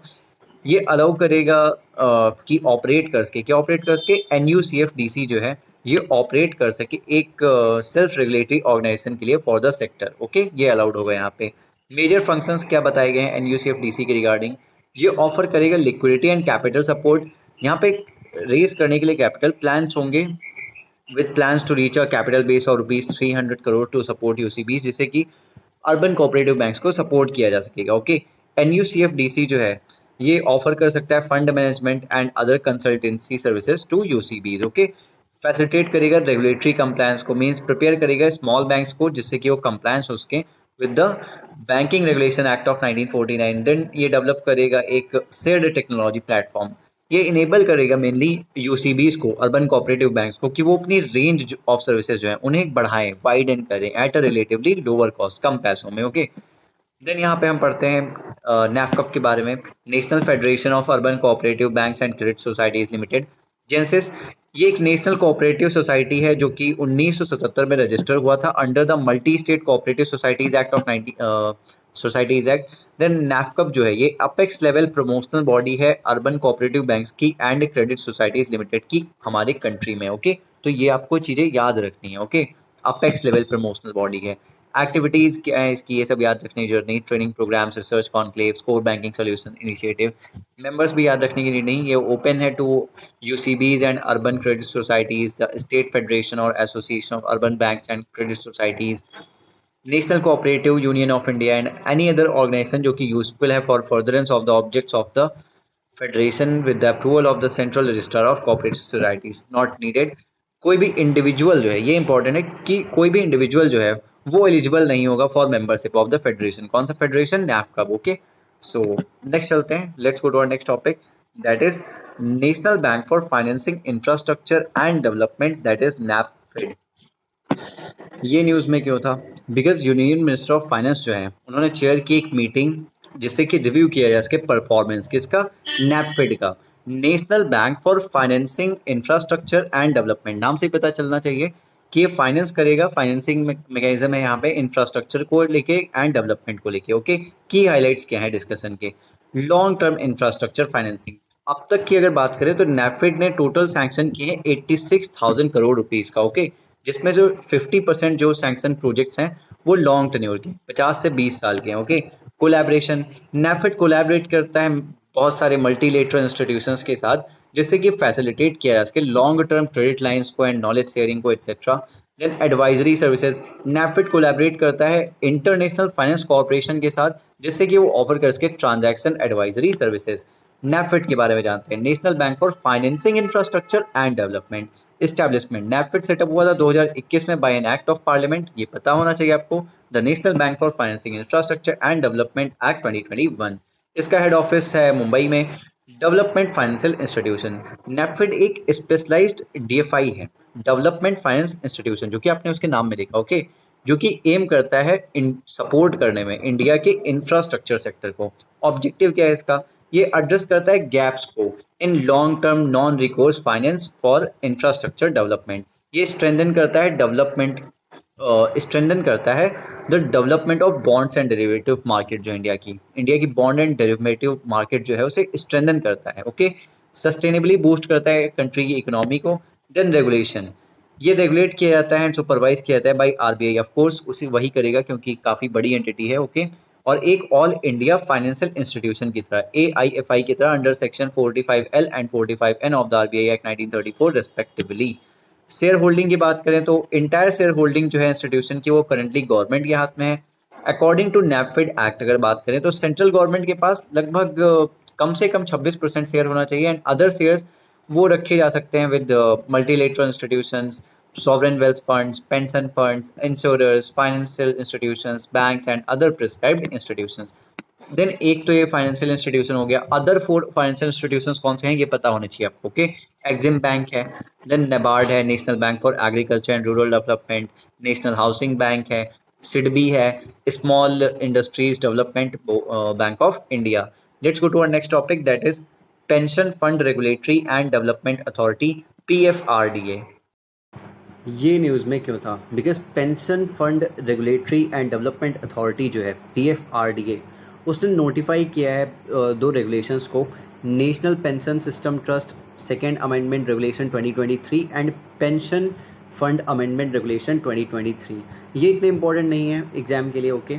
पेंशन फंड अमेंडमेंट रेगुलेशन 2023, यहाँ पे क्या आया है कि कंप्लायंस रिक्वायरमेंट इंक्रीज कर दी गई है, जैसे कि cyber security policy, outsourcing policy among others. Governance जो है स्पॉन्सर बैंक की वो अलाइन कर दी गई है with companies act of 2013। Then enhance disclosure हुआ है पेंशन फंड्स का। इम्प्लीमेंटेशन जो है फ्रॉड प्रिवेंशन मिटिगेशन पॉलिसी का ये लाया गया है, इम्प्लीमेंट किया गया है by central record keeping agency CRAs। Fit and proper criteria आया है for principal officers of both the sponsor and the pension fund similar to those prevalent under SEBI. ये सब इतना इंपॉर्टेंट नहीं है, बहुत टेक्निकल है, okay. Then national pension system trust second amendment regulations 2023, यहाँ पे जो अमेंडमेंट आया है ये सिंप्लीफाई करता है जो प्रोविजंस है related to appointment of trustees.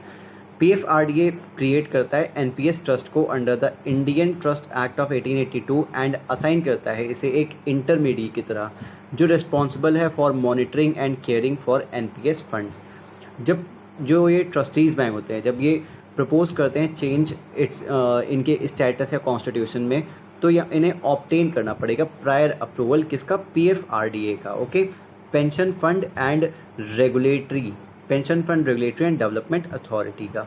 Then national pension system जो है अर्लियर से न्यू पेंशन स्कीम बोलते थे, ये इंट्रोड्यूस किया गया था by central government with effect from 1 January 2004 and subsequently adopt किया गया by almost all state governments उनके एम्प्लॉयज़ के लिए, ओके। देन ये आपके लिए काफ़ी इंपॉर्टेंट है pension fund regulatory and development authority के बारे में। इस्टेब्लिश हुआ था 2003 में through a resolution by the government of India, जिससे कि प्रमोट किया जा सके, डेवलप किया जा सके एंड रेगुलेट किया जा सके पेंशन सेक्टर को इंडिया में। पीएफआरडीए एक्ट पास हुआ था 2013 में। मिनिस्ट्री ये स्टैट्यूटरी बॉडी है जो कि ऑपरेट करती है under the jurisdiction of ministry of finance. Headquarter इसका न्यू दिल्ली में है। कॉम्पोजिशन की बात करें तो अथॉरिटी में चेयरपर्सन होता है एंड 6 अदर मेंबर्स, उससे ज़्यादा नहीं हो सकते, ओके। जिनमें से एटलीस्ट 3 जो होते हैं वो होल टाइम मेंबर्स होते हैं जिन्हें अपॉइंट करता है सेंट्रल गवर्नमेंट। फंक्शंस क्या होते हैं पीएफआरडीए के? ये अंडरटेक करता है steps for educating subscribers and public जो भी ऑन इश्यूज़ उन इश्यूज़ पे जो कि रिलेटेड होते हैं पेंशन से, रिटायरमेंट सेविंग्स से रिलेटेड इश्यूज से and training of intermediaries also. Then ये प्रोटेक्ट करता है interest of subscribers of NPS and such other schemes जो कि अप्रूव किया जाता है by the authority from time to time. ये अप्रूव करता है स्कीम्स को एंड ले डाउन करता है नॉर्म्स को, इन्वेस्टमेंट गाइडलाइंस को अंडर सच स्कीम्स। देन ये रजिस्टर करता है, रेगुलेट करता है इंटरमीडिएट्स को, जैसे कि एनपीएस ट्रस्ट हो गया, points of presence, then central record keeping agency, trustee bank, pension funds etcetera. PFRDA regulate करता है नेशनल पेंशन सिस्टम को, ओके, जिसे हम पहले न्यू पेंशन स्कीम बोलते थे, एंड ऑल्सो रेगुलेट करता है अटल पेंशन योजना को।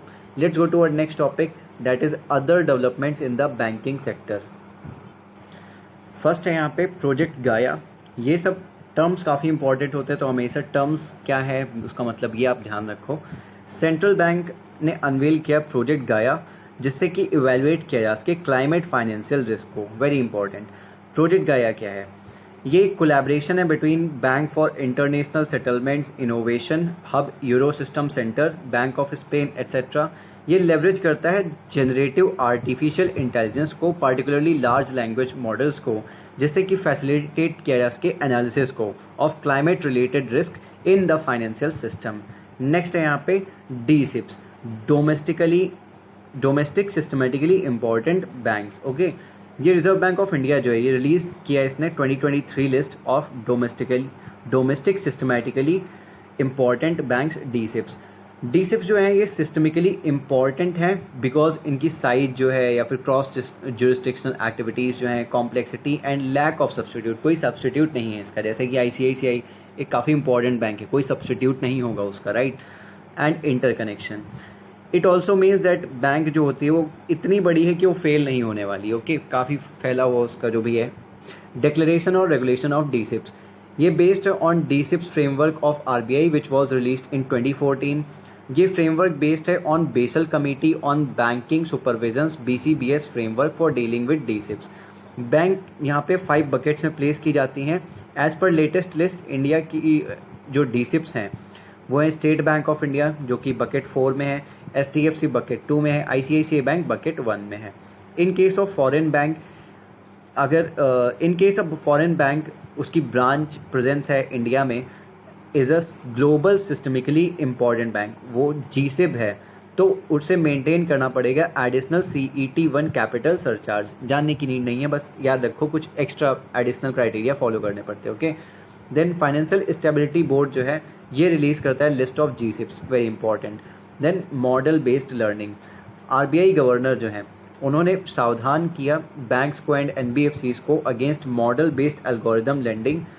ये एक remote and automated lending process है। ये यूज़ करता है डिजिटल टेक्नोलॉजीज़ का for customer acquisition, credit assessment, loan approval, disbursement, recovery and associated consumer services. Benefits क्या हैं? इससे फाइनेंशियल इंक्लूजन हो जाएगा, प्रोसेसिंग जल्दी होगी, कोलैबोरेशन इंक्रीज हो जाएगा with financial fintechs and facilitation होगा इनोवेटिव प्रोडक्ट्स का। कंसर्न्स क्या है इसको लेके? एक्यूरेसी एंड इंफॉर्मेशन असिमेट्रीज होंगी, एल्गोरिदम बायसेस होंगे एंड एक्सक्लूजन हो सकता है वेरियस सेक्शंस का। So now let's go to our next topic, that is payment systems and financial markets. And यहाँ पे फर्स्ट टॉपिक होगा Bharat bill payment system, that is BBPS। ये न्यूज़ में क्यों था? Because reserve bank of India जो है उसने इश्यू किया है revised regulatory framework of the BBPS, means Bharat bill payment system. ये इंपॉर्टेंट टॉपिक है, okay, in the exercise of powers जो कि उसे कन्फर की गई हैं by the payments and settlement system act of 2007। ये एक्ट भी इंपॉर्टेंट है, ओके। ऑब्जेक्टिव क्या है? ये जो रिवाइज्ड फ्रेमवर्क हैं ये स्ट्रीमलाइन करते हैं process of bill payments, enable करते हैं ग्रेटर पार्टिसिपेशन एंड इन्हांस करते हैं कंज्यूमर प्रोटेक्शन को। BBPS के बारे में जानते हैं। ये एक इंटीग्रेटेड ऑनलाइन प्लेटफॉर्म है जो कि डेवलप किया गया है by national payments corporation of India and not RBI, याद रखो, for all kinds of bill payments, okay. ये इंटेंड करता है बिल्ड करने के लिए interoperable service through a network of agents, जो कि इनेबल करेगा मल्टीपल पेमेंट मोड्स को along with instant generation of रिसीव्स ऑफ पेमेंट।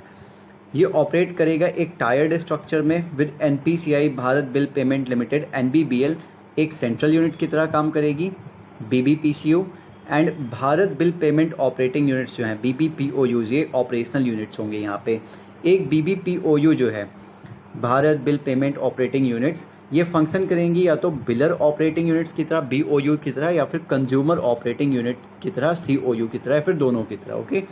रेगुलेटरी फ्रेमवर्क अगर BBPS का देखें तो ये इनेबल करता है non bank payment aggregators. Payment aggregator terms यहाँ पे दिया हुआ है, ये टर्म वेरी इंपॉर्टेंट, ओके। ये पार्टिसिपेट करेंगे in the system as operating units, okay. Then BBPCU जो है ये सेट करेगा रूल्स एंड रेगुलेशंस जो कि गवर्न करेंगे पार्टिसिपेशन क्राइटेरिया को एंड सिस्टम ऑपरेशंस को in addition to the technical standards. COU जो है ये प्रोवाइड करेगा डिजिटल और फिजिकल इंटरफेस। COU क्या है?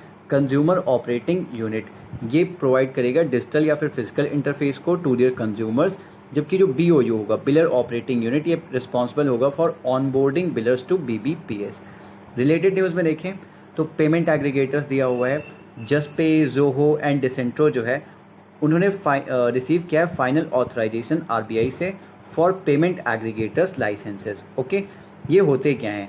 ये वो एंटिटीज़ होती हैं जो कि फैसिलिटेट करती हैं ई कॉमर्स साइट्स को एंड मर्चेंट्स को कि वो एक्सेप्ट करें वेरियस पेमेंट इंस्ट्रूमेंट्स उनके कस्टमर्स से बिना किसी नीड के।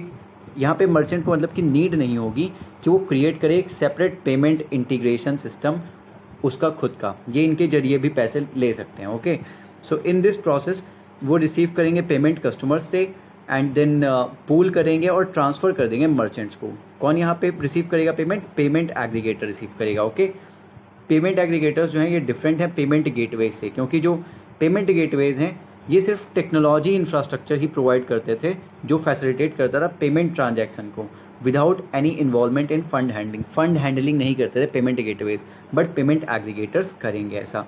Let's go to our next topic, that is disinvestment. ये न्यूज़ में क्यों था?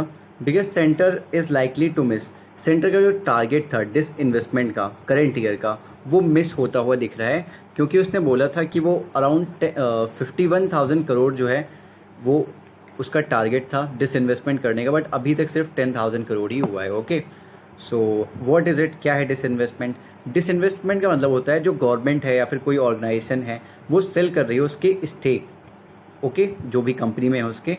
There are primary 3 different approaches, 3 different approaches हैं। माइनॉरिटी डिसइन्वेस्टमेंट, नाम से ही मतलब समझ रहा होगा कि गवर्नमेंट रिटेन करेगी majority stake greater than 51%, then majority disinvestment कर दिया, ज़्यादा स्टेक नहीं बचेगा government. Even after disinvestment minority stake तो फिर भी रहेंगे कंपनी में। ओके, देन कंप्लीट प्राइवेटाइजेशन, मतलब 100% जो कंट्रोल है कंपनी का वो पास ऑन कर दिया जाएगा to the buyer and the government does not have any resulting control and ownership.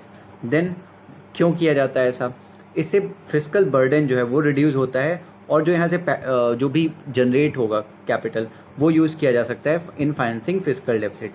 Reallocation of resources किया जा सकता है अदर सेक्टर्स में, अदर प्रोडक्टिव एरियाज़ में, ऐसे हेल्थ एंड एजुकेशन में पैसे लगा देंगे। देन अंडर यूटिलाइजेशन कैपेसिटी, अगर अंडर यूटिलाइज सेक्टर है, ज़्यादा यूटिलाइजेशन नहीं हुआ है तो वहाँ पे डिसइन्वेस्टमेंट करके दे देंगे जिस जो ज़्यादा यूटिलाइज कर सकता है।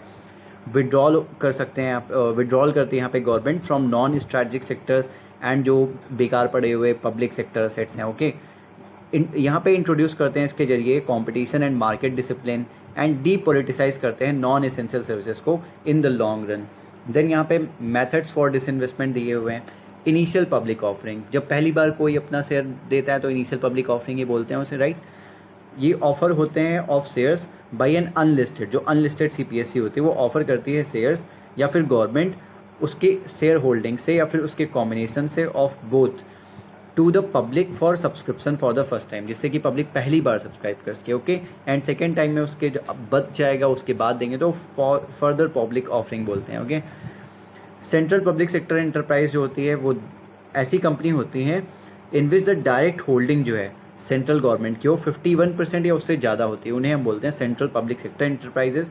देन फर्दर पब्लिक ऑफरिंग क्या है? यहाँ पे ऑफर किए जाते हैं shares by a listed CPSC, यहाँ पे लिस्टेड है। ओके, और द गवर्नमेंट उसके शेयर होल्डिंग से शेयर ऑफर करते हैं या फिर कॉम्बिनेशन से of both to the public for subscription, public को सब्सक्रिप्शन के लिए सेम है ये दोनों। Okay, then offer for sale, जो माइन्यूट डिफरेंस है वो आपको दिखा दिया। ऑफर फॉर सेल ये अलाउ करता है ऑक्शन ऑफ शेयर्स, यहाँ पे शेयर का ऑक्शन होता है उस प्लेटफॉर्म पे जो कि प्रोवाइड किया जाता है बाई स्टॉक एक्सचेंज। ये एक्सटेंसिवली यूज़ किया जा रहा है बाई गवर्नमेंट सिंस 2012 से। ओके, देन स्ट्रैटेजिक सेल, इसका मतलब होता है सब्सटैंशियल पोर्शन, जो ज़्यादा पोर्शन होता है गवर्नमेंट इस शेयर होल्डिंग का अप टू 50% या फिर उससे भी ज़्यादा, वो ट्रांसफ़र कर दिया जाता है उसका management control. Okay, along with management transfer of management control, share तो दिए जाते हैं, मैनेजमेंट कंट्रोल भी दे देते हैं। Then institutional placement programme IPP है, ये एकमात्र ये ओनली इंस्टीट्यूशन है जो पार्टिसिपेट करते हैं ऑफरिंग में। Then CPSC exchange traded fund, ये अलाउ करता है simultaneous sale of government stake, जो गवर्नमेंट स्टेक होता है वो साइमल्टेनियसली अलाउ करते हैं उसका sale in various CPSCs across diverse sectors through single offering. ये सब इतना इंपॉर्टेंट नहीं है जो यहाँ पे initial public offering and FPO है, अदरवाइज ये डिसइन्वेस्टमेंट का मतलब आपको पता होना चाहिए, वो ज़्यादा इंपॉर्टेंट है। Let's go to our next topic. नहीं, उससे पहले यहाँ पे दीपम दिया हुआ है, department of investment and public asset management 1999 में इंडियन गवर्नमेंट ने सेटअप किया था एक separate department of disinvestment, okay, जिसे नेम दे दिया गया बाद में DIPAM, means department of investment and public asset management, DIPAM. Ministry of finance के अंडर आता है। ऑब्जेक्टिव क्या है? एफिशिएंट फाइनेंशियल मैनेजमेंट करता है एंड ऑपरेशनल एफिशिएंसी देखता है इन सीपीएससीज। देन डील करता है मैटर्स के साथ relating to sale of equity of central government through offer for sale, जहाँ पे ऑक्शंस होते हैं, ओके, या फिर प्राइवेट प्लेसमेंट या फिर कोई भी other mode in the erstwhile CPSEs. Then ये प्रमोट करता है पीपल्स की ownership of CPSEs by listing them on stock exchanges. Let's go to our next topic, that is key developments associated with SEBI. First है यहाँ पे T+0 settlement. 204th meeting जो हुई सेबी की, वहाँ पे सेबी ने अनाउंस किया launch of beta version of optional T+0 settlement. ये ऑप्शनल है, okay, optional T+0 settlement for limited scripts and brokers. यहाँ पे होगा क्या? T+0 सेटलमेंट अलाउ करेगा both funds and securities transactions को कि वो सेटल किए जाए ऑन सेम डे जब उनका ट्रेड इनिशिएट हुआ है, okay. Presently Indian securities market जो है वो ऑपरेट करता है T+1 सेटलमेंट साइकिल पे, ओके। बेनिफिट्स क्या है T+0 सेटलमेंट के? यहाँ पे फंड्स का एक्सेस जो होता है वो काफ़ी जल्दी होता है और इसकी वजह से री इन्वेस्टमेंट ऑफ मनी जो है वो भी जल्दी किया जा सकता है। ट्रेडर्स रिएक्ट करते हैं to market fluctuations very quickly. Then ये रिड्यूस करता है possibility of counter party risk. Counter party risk की पॉसिबिलिटी रिड्यूस हो जाती है क्योंकि जो सेटलमेंट होता है वो इमीडिएटली तुरंत ही हो जाता है और बायर एंड सेलर जो होते हैं वो डिफ़ॉल्ट नहीं करते on the obligation of the next day, कि नेक्स्ट डे पे करता है तो वो ऑब्लिगेशंस पे डिफ़ॉल्ट कर सकते हैं, वैसा कुछ नहीं होता है यहाँ पे। देन जो प्रॉम्प्ट इन्वेस्टर्स हैं वो एम्प्लॉय करते हैं और ज़्यादा active trading strategies. Then SEBI index providers regulation देखते हैं। SEBI index providers regulation 2024। Through the 2024 regulation SEBI ने मैंडेट किया है रजिस्ट्रेशन ऑफ इंडेक्स प्रोवाइडर्स जो है मैनेज करते हैं significant indices based on securities listed in India. Index provider होते क्या हैं? ये वो पर्सन्स होते हैं जो ये कंट्रोल करते हैं क्रिएशन, ऑपरेशन एंड एडमिनिस्ट्रेशन किसका? बेंचमार्क का किसी भी या फिर इंडेक्स का। अभी आपको मतलब समझ जाएगा इसका अच्छे से। एक इंडेक्स क्या होती है? एक इंडेक्स मेजर करती है प्राइस परफॉर्मेंस किसी भी बास्केट ऑफ सिक्योरिटीज़ का, कि वो कैसा परफॉर्मेंस है उसका related to price, using standardise metric and methodology. Nifty 50 and Nifty PSU bank जो हैं ये इंपॉर्टेंट इंडाइसेस हैं इन इंडियन मार्केट्स। नेक्स्ट है यहाँ पे सिक्योरिटीज़ एपलेट ट्रिब्यूनल। ये काफ़ी इंपॉर्टेंट टॉपिक है, इसके बारे में आपको अच्छे से पता होना चाहिए, ओके।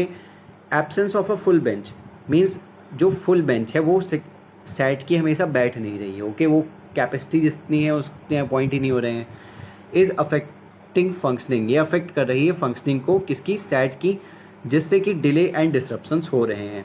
सेट के बारे में जानते हैं। सिक्योरिटीज़ एपलेट ट्रिब्यूनल ये एक स्टैट्यूटरी बॉडी है जो कि इस्टेब्लिश की गई थी under the provisions of securities and exchange board of India, that is SEBI act 1992।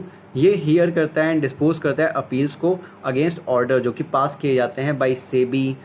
Then pension fund regulatory and development authority PFRDA, insurance regulatory development authority of India IRDAI। Then जो presiding officer and judicial members होते हैं यहाँ पे ये वो appoint किए जाते हैं by central government in consultation with chief justice of India या फिर उसका नॉमिनी। वाइल जो टेक्निकल मेंबर्स होते हैं, सारे मेंबर्स नहीं अपॉइंट करते सेंट्रल गवर्नमेंट वाले, ओके। टेक्निकल मेंबर्स जो होते हैं वो अपॉइंट किए जाते हैं रिकमेंडेशन के जरिए of a search cum selection committee. Then यहाँ पे एक टर्म है short selling, okay. Supreme court ने डायरेक्ट किया है सेंटर को एंड सेबी को कि वो इन्वेस्टिगेट करें कि अगर हिंडनबर्ग रिपोर्ट जो है ऑन शॉर्ट सेलिंग वो कॉज कर रही है हार्म किसको? इन्वेस्टर्स को। शॉर्ट सेलिंग इन्वॉल्व करती है सेलिंग, यहाँ पे स्टॉक जो होते हैं वो सेल किए जाते हैं, okay, not owned at the time of trade, जो कि ओन नहीं किए जा रहे थे जब ट्रेड हुआ, ओके। स्पेकुलेटिंग, इस यहाँ पे स्पेकुलेशन हो रहा था प्राइस डिक्रीज का, इसकी वजह से सेलर्स जो होते हैं वो बोरो करते हैं स्टॉक्स जिसे सेल करने के लिए एंड देन उन्हें बाय करते हैं वो लोअर प्राइस पे बाद में और इससे उनका प्रॉफिट होता है। सेबी परमिट करती है short selling, okay. SEBI India में शॉर्ट सेलिंग परमिटेड है for both retail and institutional investors जिन्हें मस्ट है कि डिलीवर करें सिक्योरिटीज़ ड्यूरिंग सेटलमेंट। हाउएवर जो नेकेड शॉर्ट सेलिंग है वो इलीगल है इंडिया में। इसका मतलब क्या होता है? ये वो ट्रेडिंग होती है शेयर की जो कि अनडिटरमाइंड होता है, कि एग्जिस्ट ही नहीं करता, ओके, या फिर have not been secured by the lender by the trader, या फिर सिक्योर ही नहीं किया गया उसे ट्रेडर के द्वारा। So let's go to our next topic, and next topic होगा हमारा एक्सटर्नल सेक्टर, एंड इसके अंडर हम फर्स्ट पढ़ेंगे world trade organisation that is WTO। Need नहीं बताने की कितना WTO इम्पॉर्टेंट है हमारे लिए। Okay, so let's start. So यहाँ पे वर्ल्ड ट्रेड ऑर्गेनाइजेशन के बारे में जानते हैं। ये एक इंटरनेशनल ऑर्गेनाइजेशन है जिसका प्राइमरी पर्पज़ है ओपन ट्रेड करना, is to open trade, trade को ओपन करना for the benefit of all. Okay, सभी के बेनिफिट के लिए। ये एकमात्र ओनली ग्लोबल इंटरनेशनल ऑर्गेनाइजेशन है जो कि डील करता है with the rules of trade between nation, कि क्या रूल्स होने चाहिए ट्रेड के नेशंस के बीच में। इस्टेब्लिश किया गया था 1 जनवरी 1995 को, क्रिएट किया गया था by Uruguay round of negotiations. ये सारे फैक्ट्स काफ़ी इंपॉर्टेंट है। Okay, then headquarters Geneva Switzerland में है। इसका मेंबर 166 मेंबर्स हैं और रिसेंट मेंबर्स इसके कॉमोरोस एंड तिमोर लेस्ट हैं, याद रखो। ओके, इंडिया फाउंडिंग मेंबर था WTO का। ऑब्जेक्टिव क्या है इसका? ये हेल्प करता है मेंबर्स को कि वो ट्रेड को एज अ मीन्स यूज़ करें लिविंग स्टैंडर्ड्स को उनकी कंट्री में रेज करने के लिए, जॉब्स क्रिएट करने के लिए, पीपल्स की लाइफ इंप्रूव करने के लिए and so on. Organisational structure की बात करें तो ministerial conference highest decision making body है WTO की, एंड यूजुअली ये साल में 2 साल में एक बार मिलते हैं। ओके, WTO की जनरल काउंसिल की बात करें तो WTO की जो डिसीजन मेकिंग बॉडी है जिनेवा में है, जो कि रेगुलरली मिलते हैं ये to carry out functions of the WTO। General council dispute settlement body and trade policy review body की तरह भी मिलती है। ओके, देन फंक्शन क्या है इसके? ये एडमिनिस्टर करते हैं WTO के ट्रेड एग्रीमेंट्स को। ये एक फोरम की तरह वर्क करते हैं for trade negotiation. Then settle करते हैं ट्रेड डिस्प्यूट्स को, मॉनिटर करते हैं नेशनल ट्रेड पॉलिसीज़ को, technical assistance and training provide करते हैं फॉर डेवलपिंग कंट्रीज़। रिपोर्ट्स कौन सी पब्लिश करता है WTO?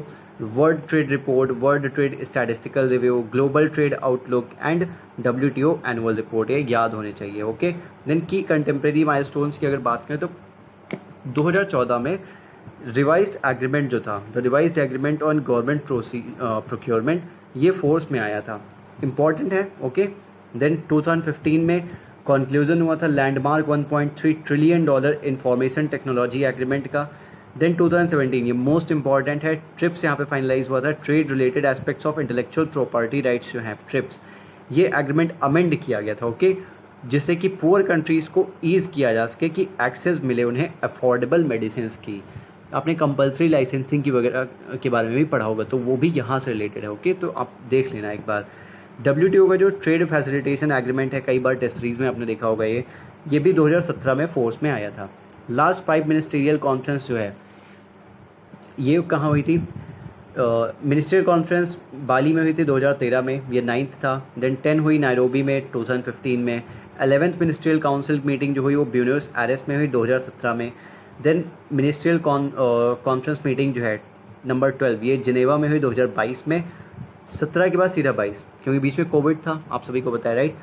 MC13 जो हुई वो अबू धाबी में हुई, लेटेस्ट अभी जल्दी हुई है 2024 में, इसलिए काफ़ी इंपॉर्टेंट है अभी ये सब। ओके, सो ये कहाँ पे हैं ये प्लेसेस, या आप न्यूज़ ये बता सकते हो, काफ़ी इंपॉर्टेंट है। तो कौन सी कंट्रीज़ में पढ़ते हैं, या आप कमेंट सेक्शन में बता सकते हो। मोस्ट प्रेसिंग चैलेंजेस, ये मोस्ट प्रेसिंग चैलेंजेस सबसे पहला जो आता है वो आता है consensus. Okay, between developing and developed countries, काफ़ी झगड़ा रहता है सभी के बीच में। WTO मेंबर्स जो हैं वो एबल नहीं है एग्री कर पाने के लिए on new rules on agricultural goods, अभी जल्दी भी नहीं कर पाए। ओके, जिससे जो कि हाईलाइट करता है कॉन्फ्लिक्टिंग इंटरेस्ट को between developing and developed countries. Dispute settlement system जो है ये डिसफंक्शनल है, क्योंकि जो एपलेट बॉडी है वो इनऑपरेटिव है एंड DSS इम्पेयर्ड है, क्योंकि जो US है वो उन्हें स्टार्ट कर दिया था अपॉइंटमेंट को ब्लॉक करना 2016 से ही। Okay, US China trade war चल रहा है, जो डिफिकल्ट ट्रेड रिलेशंस हैं between 2 largest world economies and WTO members, that is US and China, वो एक स्ट्रेन डालते हैं ऑन द WTO, उनकी वजह से काफ़ी दिक्कत होती है। ओके, सो डिटेल डिस्कशन जो है यहाँ पे बताया क्या है क्रिटिकल इश्यूज़ पे, जैसे कि food security and fishery subsidies, ये सब्सिक्वेंट आर्टिकल्स में इन्होंने किया हुआ है। Okay, so let's go to our next topic, that is agriculture and food security. ये न्यूज़ में क्यों था? बिकॉज WTO की जो 13th मिनिस्ट्रियल कॉन्फ्रेंस मीटिंग हुई है अभी जल्दी ही अबू धाबी में, वहाँ पे concluded without a permanent solution, कोई परमानेंट सॉल्यूशन वहाँ पे मिला नहीं to the public stock holding issue. ये काफ़ी बड़ा इशू है WTO को लेकर के, इस पर क्वेश्चन पूछे जाने के चांसेस बहुत ज़्यादा हैं। Okay, demand raised prominently by India, यहीं से amber list and so on आते हैं जो आप सुनते होंगे। PSH पॉलिसी ऑब्जेक्टिव, जो PSH है public stock holding limit, makes it possible for the government, ये पॉसिबल करता है गवर्नमेंट्स के लिए कि वो प्रोक्योर कर सके crops from farmers at MSP, okay, and store कर सकें, डिस्ट्रीब्यूट कर सकें उन्हें these food grains to the poor. De minimis limits क्या है? अंडर ग्लोबल ट्रेड नॉर्म्स अगर देखा जाए तो एक कंट्री का जो सब्सिडी बिल हो सकता है उसे ब्रीच नहीं करना चाहिए 10% लिमिट को, okay, for developing countries, and 5% नहीं ब्रीच करना चाहिए for developed countries of the value of production, जो कि कैलकुलेट किया जाता है at the reference price for 1986-88। Then global divide over अगर PSH हम देखेंगे तो डेवलपिंग कंट्रीज़ क्या बोलते हैं? Apart from increasing D minimus limit, बोलते हैं कि डी मिनिमस लिमिट को बढ़ाया जाना चाहिए 10% से ज़्यादा। इंडिया एंड डेवलपिंग कंट्रीज़ जो हैं उन्होंने इसके साथ और भी अमेंडमेंट्स मांगे हैं, किसके related? In the formula to calculate the price, जो फार्मूला यूज़ होता है ना कैलकुलेट करने के प्राइस सपोर्ट सब्सिडीज़ जो कि फार्मर्स को देती हैं गवर्नमेंट, उस फॉर्मूले को भी रिवाइज किया जाना चाहिए, ऐसा ही बोलते हैं, ओके, अमेंड किया जाना चाहिए। डेवलप्ड कंट्रीज़ क्या बोलती हैं? मोस्ट डेवलप्ड कंट्रीज़ क्लेम करते हैं कि PSH जो है पब्लिक स्टॉक होल्डिंग, ये एक मार्केट डिस्टॉर्टिंग एक्टिविटी है एंड ये पुश करते हैं फॉर नो एक्सपोर्ट रेस्ट्रिक्शंस, कि एक्सपोर्ट रेस्ट्रिक्शंस नहीं होनी चाहिए, right. Peace clause and India stand. Peace clause, WTO की जो 9th मिनिस्ट्रियल कॉन्फ्रेंस मीटिंग हुई थी MC9 बाली में, वहाँ पे एक पीस क्लॉज एग्री किया गया था जो कि एक इंटरिम सॉल्यूशन था for public stock holding for food security. ये एग्री किया गया था वहाँ पे कि पीस क्लॉज जो होगा वो फोर्स में रहेगा टिल MC11, जबकि इसे एक्सटेंड किया गया उसके बाद क्योंकि नॉन कंसेंसस नहीं था मेंबर्स के बीच में। इंडिया की डिमांड अभी क्या है? इंडिया प्रेस करता है फॉर अ परमानेंट सॉल्यूशन, कि एक परमानेंट सॉल्यूशन मिल जाए to the issue of public stock holding, including measures like amendment in the formula to calculate the subsidy, food subsidy cap, जो फूड सब्सिडी कैप कैलकुलेट करने का formula है वो भी अमेंड कर दिया जाना चाहिए। ये इंडिया की डिमांड्स हैं, ओके। रिलेटेड न्यूज़ में देखें तो G33 calls for progress on agriculture trade, ये प्रोग्रेस की बात करते हैं on agriculture trade ahead of 13, जब ये मिलने वाले थे उससे पहले बात की थी, तो ahead of 13 WTO ministerial conference meeting of 23 number 13, okay. G33 की बात करें तो ये 47 कंट्रीज़ का एक ग्रुप है जिन्हें हम फ्रेंड्स ऑफ स्पेशल प्रोडक्ट्स भी बोलते हैं इन एग्रीकल्चर। कोलिशन जो है ये डेवलपिंग नेशंस का एडवोकेट करता है फ्लेक्सिबिलिटी के बारे में, कि फ्लेक्सिबिलिटी होनी चाहिए to undertake limited market opening in agriculture, कि एक लिमिटेड मार्केट ओपनिंग होनी चाहिए एग्रीकल्चर में, और इंडिया, चाइना एंड इंडोनेशिया जो हैं इसके मेंबर्स हैं, ओके। की डिमांड्स यहाँ पे क्या है? ये रिकॉग्नाइज करते हैं SSM को, स्पेशल सेफ गार्ड मैकेनिज्म को, इम्पॉर्टेंस देते हैं ये पब्लिक स्टॉक होल्डिंग इशू को फॉर फूड सिक्योरिटी पर्पसेस, मतलब कि पब्लिक स्टॉक होल्डिंग की जानी चाहिए क्योंकि नीडेड है वो, okay, for food security purposes etcetera. Let's go to our next topic that is fisheries subsidies agreement.